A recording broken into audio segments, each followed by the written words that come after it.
is a business. It needs to run. You have a business manager of public schools. Yes.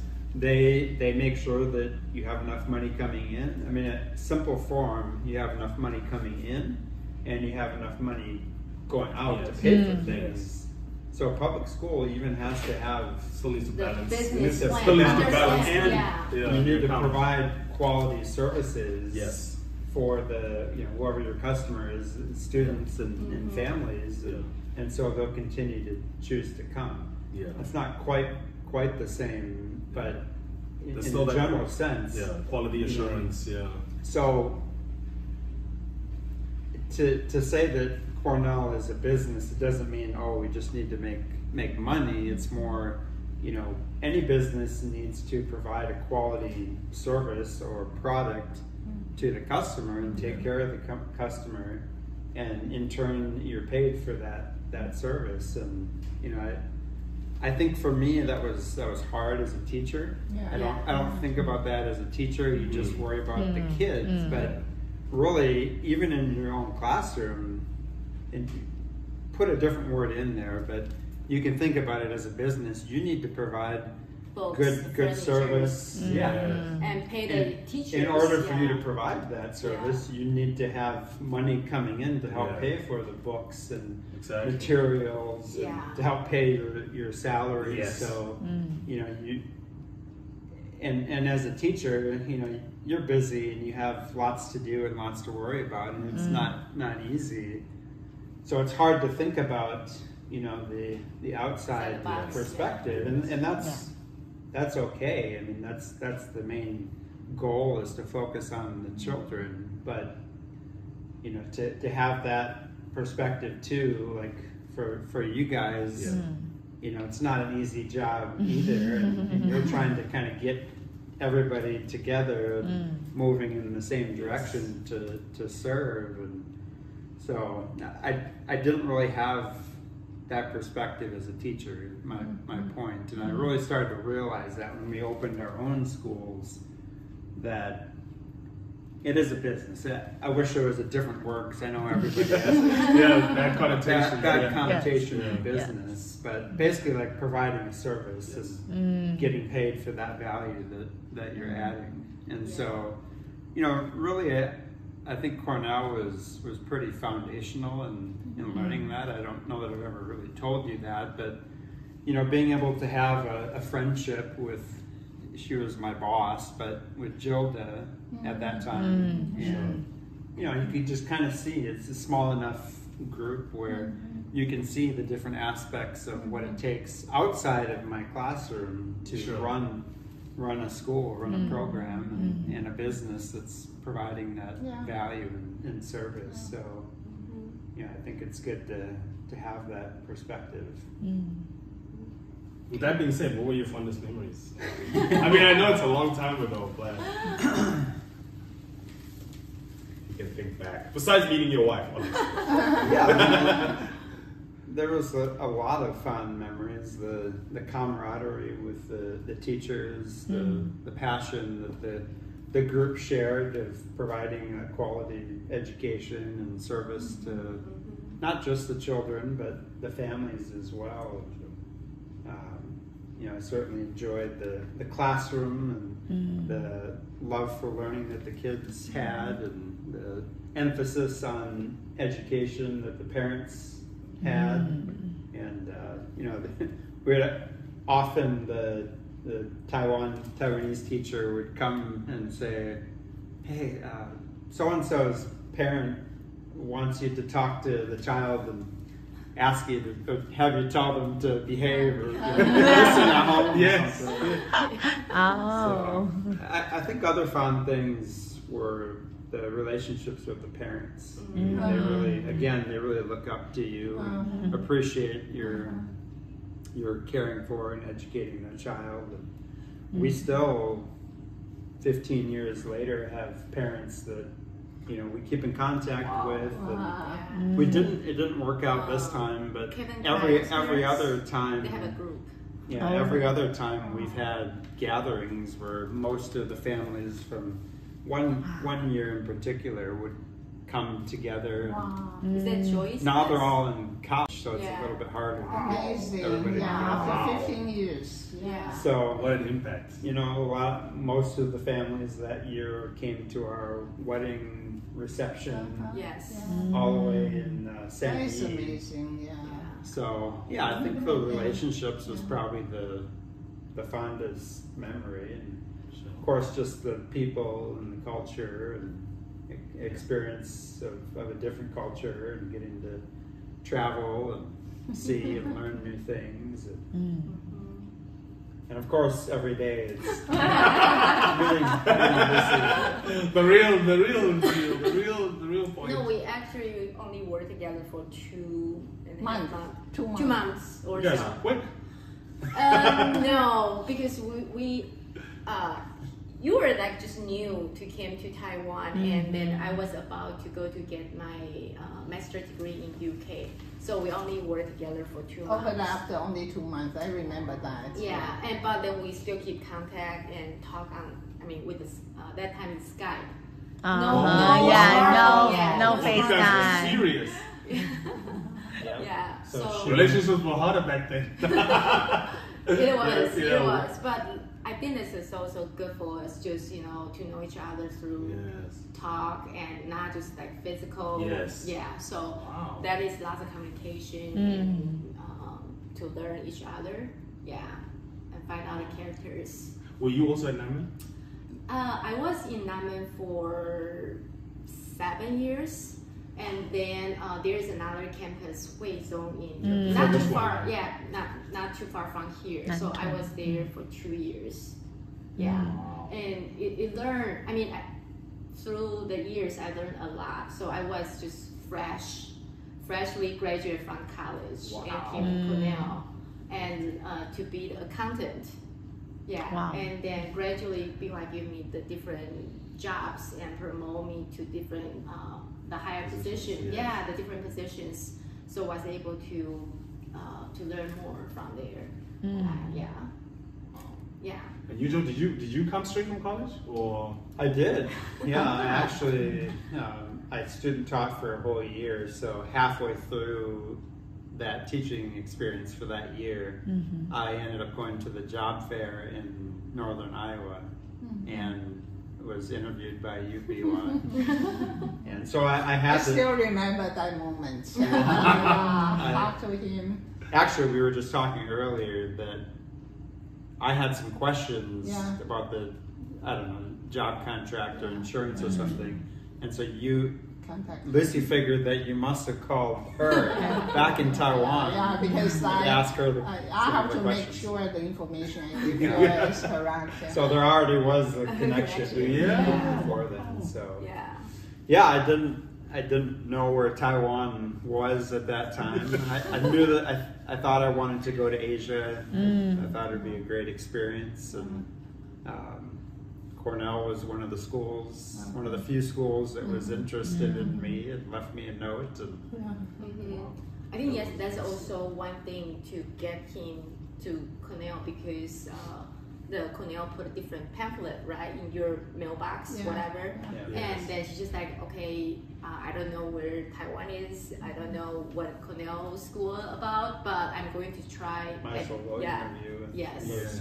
So that helps. Yeah, that's my idea. When I did that work, recruiting work, every time when I was there, I really feel very frustrated, very depressed, because you can see at that time we are the only private school out of 100-some international schools. So it kind of like an art. Anyway, it's difficult for us to get attention from all those candidates. And when I was walking around, I was thinking hard how to get attention from people. That's how I started making the pamphlet. So the folder actually is which can stand out. I think the reviews or whatever from the past teachers. The testimonials. Testimonial to the job fair probably will help, no matter it's just in language or even on the Cornell Facebook page. If you can kind of just show them with the tablet, that would help a lot. Yeah. Yeah. We'll do the testimonials, the printed ones, but we want to get more digital. Everyone's attention spans these days. Yeah, so probably only 30 seconds. Yes, exactly, right? So yeah. So we're trying to different things. Some video, like a quick video to send to universities might be a good. True. That's a good point. Like a 1 minute quick video that you can send to professors might be helpful to catch the attention of graduating students. And I think the benefit of being in Taiwan, be able to travel in so many different places would attract a lot of Americans. Yes. Or a lot of Canadians. People do wanna, they love the way we're situated.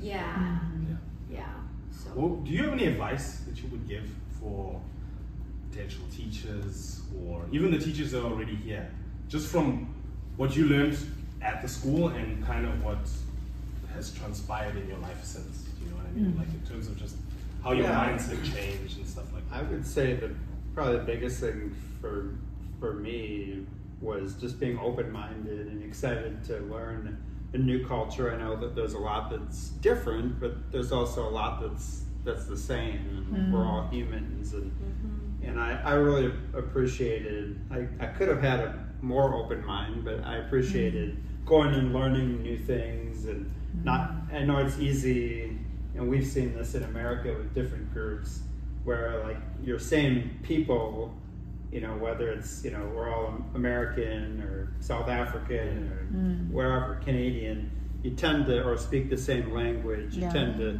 stay together, and that's good, but getting out and learning the language a little bit, or learning new cultures, and just getting out there and learning new things, I think is probably my biggest advice. Obviously open to marrying a Taiwanese. That helps. I think that it's easy to focus on the differences, and we could say that, especially in America, we've been pretty good at focusing on differences, even very small differences. And so it's easy to focus on something that's different or you don't like, or maybe there's a little bit of culture shock, and it's easy to focus on negative things versus, hey, what is good, what is going right, what am I thankful for in this situation? And I know that was hard for us when we were there, especially when we were new. It's always easy to point out the negatives versus the positives, and it wasn't perfect, but I'm very thankful for the opportunity to come to Taiwan and be a part of the Cornel family, and now be a long-term part of the Cornel family, and be able to come back to Taiwan yearly now is our situation. So. And teachers here are really friendly, and we're still friends with many the teachers here. So we just have a few gatherings when we stay in Taiwan. Like some of people, I haven't seen May yet, but May has worked here for over 20 years. And my mama, another lady. I think she's over 20 years too. Wow. And some already left. We still have a connection. So I saw Mickey yesterday and Molly yesterday. So just like really good relationship. Yes. We enjoy working together, and no conflict. I mean, you can find conflict any places, but I think most of people here, we just enjoy each other. We are really lucky to have all those wonderful people working. One, does so much for our teachers. And two, we go through the lengths to hire teachers. I mean, flying halfway across the world to hire teachers, and to be one little school from Taichung with these big whales from Germany, Kuwait. Oh, really? When I was standing around some of these schools, I was like, this is amazing. At the job fair, these are major schools. And to be able to get the candidates from there and bring them here, and the quality that they bring. And you know, Biwa's always said this to me, and it takes a while. She's right a lot of the time, actually, like maybe 99% of the time. I never tell her, but she'll say something to me, and I'll like, okay, whatever. And then later I'll be like, she was right. But the training that teachers really get is so essential. You can tell when you just walk into a classroom, just the control they have in terms of just knowing when, like you were saying that the lady was passionate about teaching, you can just see it. They embody whatever they embody their education, they embody that role in the classroom, and they're able to just do things, sometimes even naturally, because they've been so well trained, as opposed to someone who just walks off the street and they're like, okay, well, I'm doing this teaching English thing overseas, you know, but I really want to travel. Exactly. And experience the culture. I would say that was the same when I was here. Was everybody's first priority was teaching. They obviously wanted to come and experience a different culture and country, but you know, they were teachers. Their first priority was teaching. They took it very seriously. Yes. I'm just wondering if you guys have a drip campaign for the family. So what's drip camp? So when we do our enrollment, when we have a parents, either they call us, email us, or even already come to the tour. So we have different steps. Well, send out the different things. So sometimes even when they call us, if we get their email, we may start to give them some short email, or even include the video. You know, you can have a teacher talking about their background, or you can have Biwa or you talk about our teachers' qualification, their experience, those kind of things. And sometimes it's amazing. It's like, let's say you have 18 teachers coming at the same time. How many of them have education degree compared to other schools? So if you have those kind of few standard emails, send out one, usually maybe I would say at least 3 different touches before they enroll their child to your school. That's good advice. Yeah. So and if you can set up, or like automatically, it will be easier. If you set up those templates from Roxy or your email address, and they just replies to them. Yeah, we had what's called the CRM, Customer Relationship Manager. And it's not a school thing. It's just kind of a general business. It's a business thing. Where that helped us keep track of what parent was in what stage of the enrollment process, or if they said no, I'm not going to come.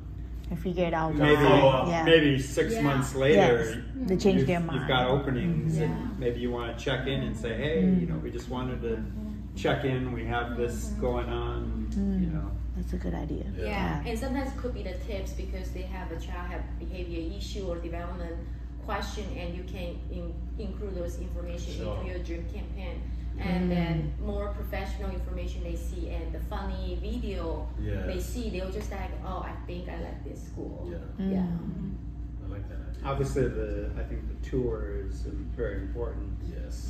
Showing them the right things, and talking about, like you just did before, talking about the important things of what they're hopefully looking for. We actually ended up putting together it was actually a book, like not a hardcover, but kind of a soft cover, big A4 size paper, but printed in color with nice pictures. A checklist, a gift that we gave to parents, a checklist of what they should look for the child care service. So we had our school kind of filled out for them, and obviously it was helpful for them to think about us first, and then they could go and kind of measure up, and actually they even had a score at the end that they could add up.